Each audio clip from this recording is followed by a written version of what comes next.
یہ ہم قصہ خانی بازار ختم ہو گئے ہیں پاکستان سے. آئی ایم سوری ٹو سی. یہ دونوں حضرات جو ہیں بڑے قابل عزت ہیں, میں ان کو بڑی عزت سے سنتی ہوں اور ہیں, لیکن پلیز میں آپ کو نہیں کہہ رہی دونوں کو, نہ میں کسی جرنلسٹ کو نہ میڈیا کو کہہ رہی ہوں. قصہ خانی بازار ٹی وی میں آ کے لگ گئے ہیں خدا کے قسم.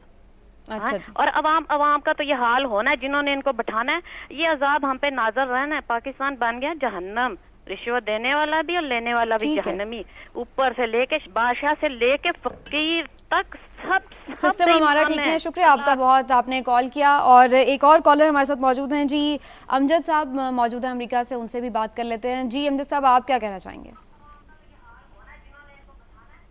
امجد صاحب آپ موجود ہیں؟ غالباً ہماری کال ڈراپ ہو گئی ہے امجد صاحب کی, ان سے بھی ورنہ بات کرتے. کافی غصہ ہے عوام میں اور انہوں نے اپنے تحفظات کا اظہار کیا. بہرحال وہ ان کی سوچ ہے. آپ کیا کہتے ہیں؟ انہوں نے کرپشن کا ذکر کیا اور بالکل انہوں نے قائد اعظم کا ذکر کیا کہ قائد نے, اور اس وقت جو ہمارے فور فادرز ہیں انہوں نے جب یہ اس ملک کو بنایا تھا تو مقصد تھا کہ یہاں پر ایک باعزت زندگی گزار سکیں, لوگوں کو روزگار کے مواقع مل سکیں. تو نہ باعزت زندگی ہے نہ کوئی روزگار کے مواقع ہیں. یہ آپ دیکھ رہے تھے ہمارے نمائندوں کی رپورٹس کہ وہاں پر سینکڑوں لوگ کھڑے ہوئے ہیں, ہزاروں لوگ کھڑے ہوئے ہیں اور کوئی ان کی بات سننے والا نہیں. تو جہاں تک انہوں نے اس بات کی نشاندہی کی وہ میرا خیال ہے وہ صحیح ہے, ان کی جو بات ہے اور ہونا بھی چاہیے. اسی کی ریلیٹڈ میں چلتا ہوں اپنی ایک خبر کی جانب, جو انہوں نے بات کہی کہ کیا ہم کر رہے ہیں قائد کے پاکستان میں. رائیونڈ سے ہمارے نمائندے داؤد صاحب اس کی تفصیل دیں گے. تھوڑا سا آپ کو بتا دوں کہ تعلیم کے لیے بڑی کوششیں کر رہے ہیں چیف منسٹر صاحب پنجاب کے, دانش اسکول بھی بنا رہے ہیں, لیکن ان کے اپنے علاقے میں رائیونڈ میں ایک پرائمری اسکول ہے, اس کی جو حالت ہے وہ داؤد صاحب سے پوچھتے ہیں. وہ بھی ہمارے ساتھ موجود ہیں. داؤد صاحب ہمارے ساتھ موجود ہیں, ان سے جانتے ہیں. داؤد, آپ نے تو وزٹ بھی کیا ہے, کیا وہاں پر تعلیم کی سہولیات ہیں, کیسے اسکول ہیں, کچھ ایکسپلین کریں ذرا. جی میں بتاتا چلوں کہ یہ جو اسکول ہے جو ہم دکھا رہے ہیں یہ 1985 میں قائم ہوا ہے اور یہ مسجد مکتب اسکول تھا. تقریباً 25-26 سال پرانا یہ اسکول ہے. 2-2.5 سال قبل مسجد کی انتظامیہ نے اس اسکول کو ختم کر دیا. انہوں نے کہا جی کہ آپ یہاں ہم نے بچیوں کا مدرسہ بنانا ہے, آپ اس کو کہیں اور شفٹ کر لیں. 2 سال یہ اسکول موبائل چلتا رہا. پھر گاؤں والوں نے, شہر والوں نے ان کو یہ جگہ دی اور اپنی مدد کے تحت یہ اسکول قائم کیا گیا. اس سے پہلے بھی میڈیا پہ خبریں آئیں اور اس کو کچھ ڈیسک وغیرہ دنیا نیوز کی وساطت سے ہی ملے, اور اس کے بعد اب اس کی یہ حالت ہے, اوپر سے بارشیں پڑ رہی ہیں اور اس کی ساری چھتیں ٹوٹی ہوئی ہیں. بالکل ایسے لگ رہا ہے بچے جب پڑھنے آتے ہیں تو والدین اتنے پریشان ہوتے ہیں کہ ہمارے بچوں کو کوئی پرابلم نہ آ جائے, کوئی حادثہ نہ پیش آ جائے. ٹیچر بھی پریشان ہیں. اور میں بتاتا چلوں کہ چند دن پہلے پچھلے ماہ وزیر اعلیٰ پنجاب میاں شہباز شریف صاحب رائیونڈ آئے اور انہوں نے وہاں وزٹ کیا تو ٹینٹ آفس میں بیٹھ کے انہوں نے محکمہ تعلیم کے لوگوں نے خود ساختہ یہ بتا دیا جی رائیونڈ میں تعلیم کا معیار بہت اچھا ہے اور یہاں بڑی اچھی ادارے قائم ہیں. شہباز شریف صاحب نے ان کو مبارکباد دی, سیکرٹری صاحب کو, سیکرٹری تعلیم کو, کہ جناب آپ کو مبارک ہو, رائیونڈ کے ادارے تو بہت اچھے ہیں. لیکن صرف ان سے 500 فٹ کے فاصلے پر یہ اسکول ہے جہاں نہ چھتیں صحیح ہیں, نہ بیٹھنے کے لیے ڈیسک ہیں, اور جو غریب بچے ہیں وہ نیچے بیٹھ کے پڑھ رہے ہیں. کسی وقت بھی کوئی بڑا حادثہ ہو سکتا ہے. ٹھیک ہے, شکریہ آپ کا. بیسیکلی جو قائد صاحب ہم نے جو یہ خبر اٹھائی ہے نا, نارملی ہوتا یہ ہے کہ تمام میڈیا اور حکام وہاں پر اس وقت پہنچتے ہیں جب کوئی چھت گر چکی ہوتی ہے, جب اموات ہو چکی ہوتی ہیں. یہ اسکول رائیونڈ میں ہے جس کی آپ چھتوں کی حالت دیکھیں, اس کے اندر جو بچوں کے بیٹھنے کا وہ سلسلہ, وہ انتظام دیکھیں. خدا نہ خواستہ اگر کوئی طوفان زیادہ آئے, بارش زیادہ ہے, جس طرح بھی چھتیں اس کی کوئی بھی سانحہ ہو سکتا ہے, تو یہ ہم ہائی لائٹ کرنا, یہ چارے چراغ تلے اندھیرا. میں عرض کر دوں, چھت اچانک کبھی نہیں گرتی. وہ پل اس دن اچانک نہیں گرا تھا جس دن ایک ٹرک ڈرائیور مر گیا تھا اور جسے ہم نے مورد الزام ٹھہرا دیا تھا. وہ چھت اس دن گرنا شروع ہو گیا تھا جس دن اس میں حصے بکھرے ہوئے تھے اس ٹھیکے میں. جب بھی, میں ایک اسپیسیفک بات نہیں کر رہا, میں جنرل بات کر رہا ہوں کہ جب آپ 2 نمبر مسالہ لگاتے ہیں تو چھت اس لمحے گرنا شروع ہو جاتی ہے. اس کے گرنے کا عمل مکمل ہوتا ہے اس دن جس دن بچے نیچے آ کے مر جاتے ہیں یا کوئی بیچارہ نیچے سے گزرنے والا مر جاتا ہے. تو یہ ہم نے دکھایا اس لیے. یہ دیکھیں جو آپ بات اچھا, اس میں تھوڑا سا آپ کو ریلیٹڈ فگر بھی ایک دے دوں. قائد صاحب, اس وقت جو پاکستان ہے, جو ہمارے ناخواندہ بچوں کا اگر اس میں جائزہ لیا جائے نا, مقابلہ کیا جائے, تو پاکستان پوری دنیا میں دوسرے نمبر پہ ہے. ہمارے بچے کم تعلیم یافتہ ہیں, بلکہ تعلیم یافتہ ہیں ہی نہیں. تقریباً 2.5 کروڑ بچے پاکستان میں ایسے ہیں جو اسکول سے جنہیں ہم ڈراپ آؤٹس ہیں, جن کو وہ نہیں, اور 30,000 اسکول بتائے جا رہے ہیں پاکستان میں ایسے ہیں جو کاغذوں پر موجود ہیں, ان کے عملے کی تنخواہیں بھی جا رہی ہیں, لیکن وہ اسکول موجود نہیں ہیں. اور وہ سارے کا سارا پیسہ جو ہے چند بڑے افراد ہڑپ کر رہے ہیں. تو پنجاب کے چیف منسٹر نے بڑے کام کیے ہیں, اس میں انہوں نے لیپ ٹاپ بھی دیے اسٹوڈنٹس کو, اچھی اسکیم ہے. دانش اسکول ایک کنٹروورشل ہے, لیکن چلیں پھر بھی ایک منصوبہ ایسا ہے جس میں اسکول بن رہے ہیں. میں اس ساری فوٹیج دکھانے کا مقصد صرف یہ تھا کہ ہم یہ توجہ ان کی دلا سکیں کہ اپنی پرائیورٹیز کو ٹھیک کر کے جو پرائمری اسکول جس میں عام غریبوں کے بچے پڑھتے ہیں, اگر کچھ رقم ان پہ لگ جائے اور اس وقت سے پہلے لگ جائے جب کوئی حادثہ رونما نہ ہو, تو اس سے بہت سارے بچوں کی جان. اب ون بائی ون میرے خیال آپ لوگوں کی سٹوری کی طرف آتے ہیں. یہ اسی سے ریلیٹ بھی کر دیتا ہوں. بڑی دلچسپ صورتحال پیدا ہوئی جب وزارت خزانہ کے مشیر جو ہیں رانا غالباً اسد امین صاحب, وہ تشریف انہیں بلایا گیا سینٹ میں کی اسٹینڈنگ کمیٹی کے سامنے کہ جناب یہ آپ نے پیٹرول کی قیمتوں میں کیوں اضافہ کر دیا. تو انہوں نے کہا جناب آپ کی وجہ سے ہی کیا. جو پچھلا بجٹ تھا اس میں آپ نے 120 ارب روپے کے ٹیکسز جو ہیں اس پر اپروو کیے ہیں. 17 دن بجٹ ڈاکیومنٹ آپ کے سامنے پڑا رہا, آپ میں سے کسی نے کوئی اعتراض نہیں کیا, اور آپ نے ہی 16% اس پہ GST جو ہے وہ لگایا ہے. اور اگر ہم اس کی قیمت کم کرتے ہیں تو ہمارا جو بجٹ کا خسارہ ہے وہ 0.4% بڑھ جائے گا. اور اگر آپ نے اس کو کم کرنا ہے تو آپ OMC جو آئل مارکیٹنگ کمپنیز ہیں یا آگے جو ڈیلرز ہیں ان کے کمیشنز آپ کم فرما دیں. میں نے اس خبر کو کیوں چوز کیا, وہ اس لیے کہ ہم اکثر اس پہ بحث بھی کرتے رہتے ہیں. آپ ان لوگوں کو تو ٹیکس لگاتے نہیں ہیں جو بلینئرز ہیں یہاں پہ, جن کے پاس جو 1%, یہاں بھی وہی 1% ہے جس کی, اور وہ ریاست کو چلانے کے تمام اخراجات آپ GST کے ذریعے, آپ یوٹیلیٹی کی قیمتوں کے ذریعے آگے پاس آن کر دیتے ہیں. کوئی ملک ایسا نہیں ہے جو اپنے لوگوں کو یا جو محروم طبقات ہیں ان کو سبسڈیز نہیں دیتا. مگر یہاں کیا معاملہ ہے کہ یہاں پاس آن کر دو, پھر ایک خیرات کی تقسیم شروع کر دو کہ ہم نے 1000 پلی دے دیا, یہ بے نظیر انکم سپورٹ پروگرام ہے. تذلیل کرو ایک انسان کی, اس کو خیرات پہ ہی لگا دو. تو یہ, اور پھر یہ ہو از ریسپانسبل. پھر یہ سارا ڈرامہ ہوتا ہے 5 سال کہ جناب بجلی کی قیمت بڑھ گئی اور فلاں پارٹی نے, MQM نے جو, یا کسی ABC کسی پارٹی نے بائیکاٹ کر دیا. تو بائیکاٹ کو ہم آپ کو کیا کریں بھائی, یا کسی بھی پارٹی کا PMLN کے بائیکاٹ کو, کتنی کوئی فائدہ نہیں. PMLN ہر آدمی ڈیگرز ڈران ایٹ ایچ ادر. مگر جس دن بجٹ ڈاکیومنٹ پاس ہوتا ہے اس دن سارے اکٹھے ہوتے ہیں, اس دن ان کے اپنے طبقے کا مسئلہ ہوتا ہے. یہ وہ ان لوگوں کو ہٹ نہیں کر سکتے جن سے یہ بلانگ کرتے ہیں. دس از دی کرائسس, یہ ہے کرائسس, اور بڑے اچھے طریقے سے. اچھا اب اگر مجھے آپ اس میں اجازت دینا, یہ آپ نے بڑا اس کو اچھا ہائی لائٹ کیا, لیکن یہ کرائسس ایک اور پہلو کی جانب بھی اشارہ کرتا ہے.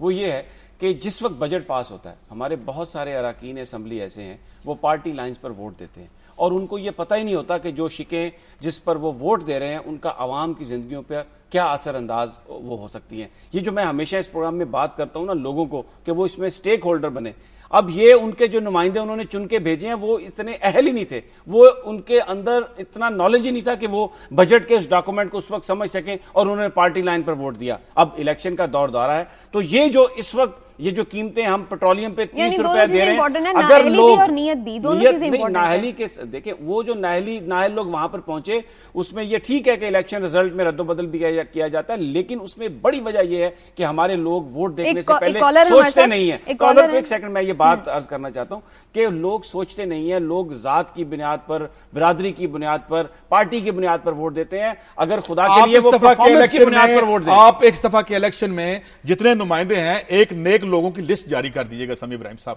اور غریب لوگوں کو جس کو ہم پھر ہر چیز کی تذلیل کا نشانہ آپ ان کو بنا رہے ہیں, آپ ایک لسٹ جاری کیجئے گا, یہ نیک اور پاک اور ہم نے اچھے لوگ کھڑے کر دیے ہیں, اب آپ ان کو ووٹ دیں. نہیں, اب یہ دونوں طرف سے سرمایہ دار کھڑے ہوتے ہیں, دونوں طرف سے ایک طبقے کے لوگ کھڑے ہوتے ہیں. یا آپ الیکٹرل سسٹم ایسا بنائیں کہ جس آدمی کی 20 روپے 1745 روپے جو کمانے والا نان غریب ہے وہ الیکشن میں کھڑا ہو سکے. جب آپ کروڑ پتیوں کے درمیان, ایک منٹ, جب آپ کروڑ پتیوں کے درمیان میوزیکل چیئر کھیل رہے ہیں, کروڑ پتیوں کی میوزیکل چیئر نہیں کھیل رہے, غریب آدمی سے ہٹ گیا. 3-4 خاندان ہیں یہاں پہ, 3-4 خاندان ہیں, سب سے بڑے انڈسٹریلسٹ ہیں, وہی پارٹیوں کے اوپر بیٹھے ہیں, وہی اپنی مرضی کا ٹکٹ دیتے ہیں, اور وہی اسی فائنانس کے ذریعے الیکشن کو کنٹرول کرتے ہیں, اور یہ کہتے ہیں نہیں غریب آدمی کا قصور ہے. نہیں, یہ بات ویری کرول. نہیں, یہ آپ جو ہے نا لوگوں کو ان کے رائٹس نہ بتا کے اور یہ اس طرح کا نقشہ کھینچ کر آپ ان امیر لوگوں کی مدد کر رہے ہیں, آپ ان امیر لوگوں کی مدد کر رہے ہیں. آپ جب نمائندے ہیں, آپ کے تو تحفظ میں آپ تلوار سونت کے بیٹھے ہوئے ہیں. میں یہ کہتا ہوں کہ جب تک یہ الیکٹرل لاز ہیں, جب تک 5 سے 7 کروڑ روپے الیکشن کے لیے چاہیے, یہی لوگ آئیں گے, میں لکھ کے دے دوں. الیکشن ریفارمز ہو چکی ہیں. اب اس وقت امریکہ میں کوئی غریب آدمی ہے, امریکہ سب سے بڑی ڈیموکریسی ہے, انڈین جو ہے دوسری ڈیموکریسی ہے. نہیں, اب لمیٹڈ کر دیا بجٹ, الیکشن کے جو اخراجات ہیں اس کا بجٹ لمٹ چھوڑیں. وہاں پہ جو ہے بلینر تھا اوباما,